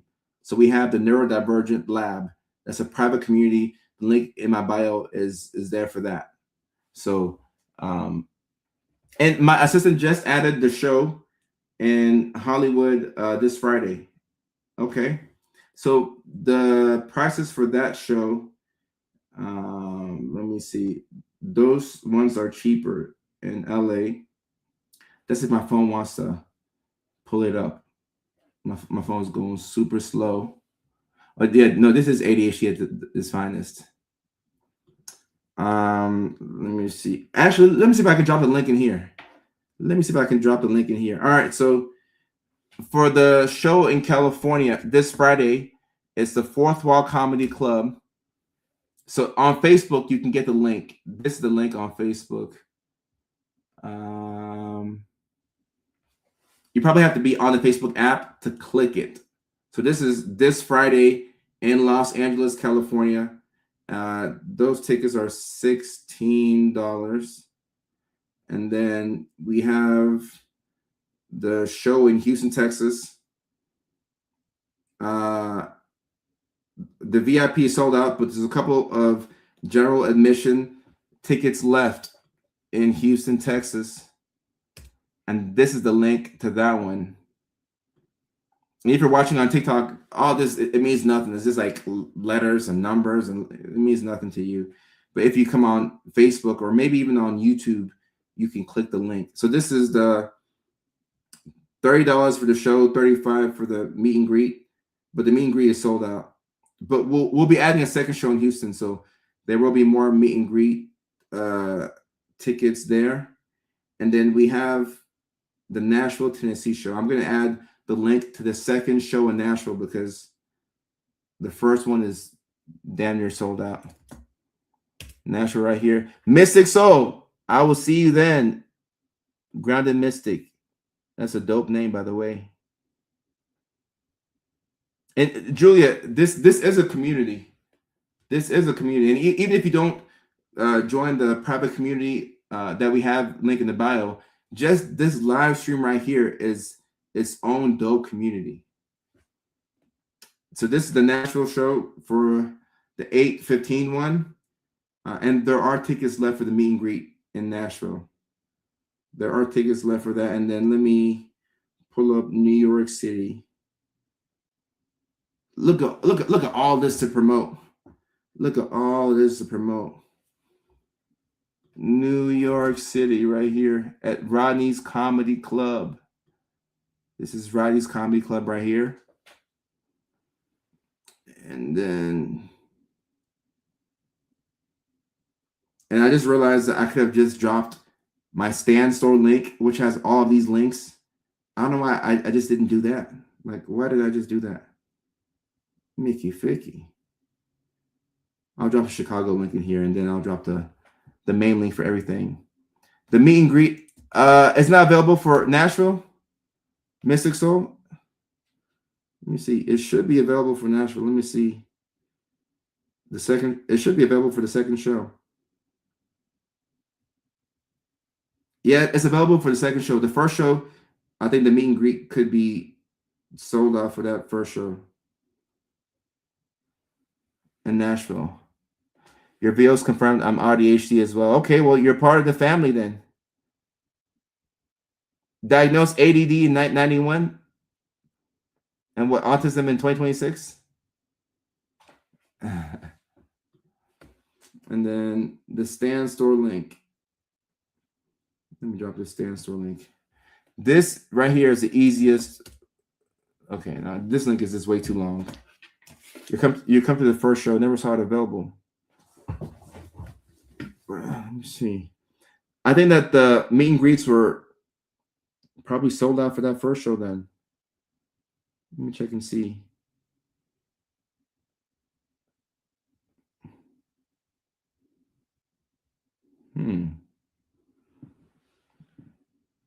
I'll talk to my team about that. I will talk to my team about that. Diagnosed 6 months ago? Okay, so you've been diagnosed for quite some time. Okay. And the thing I love about this community is that you have people from different eras. Some people who got diagnosed in 91.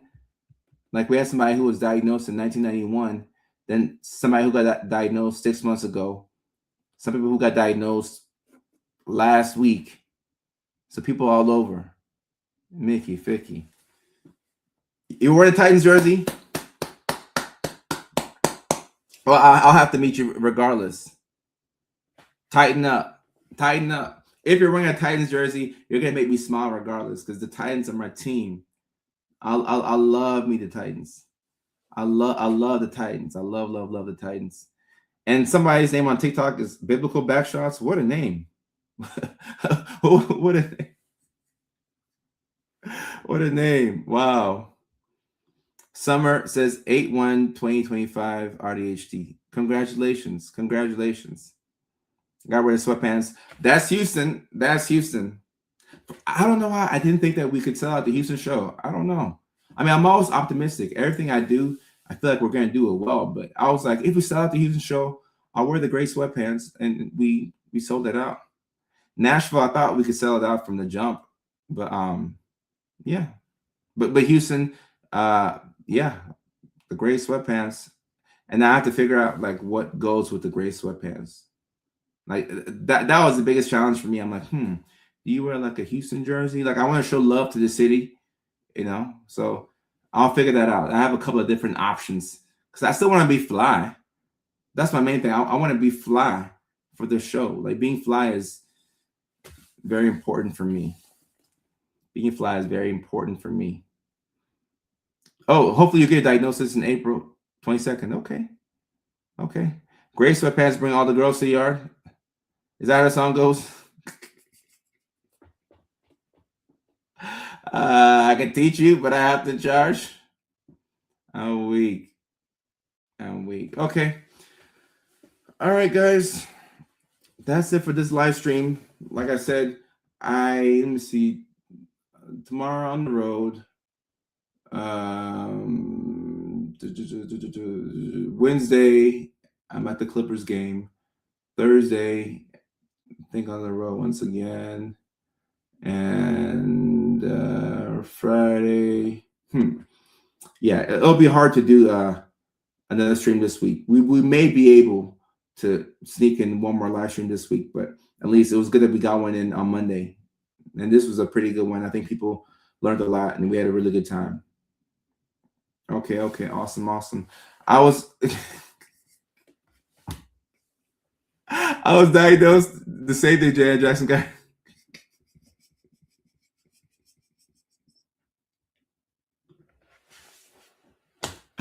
Oh, that's funny. Awesome live stream. Julia, I appreciate you. Summer, Ash, Caitlin, Leah, Jeff, all y'all, Matt. Appreciate y'all. Thank you so much.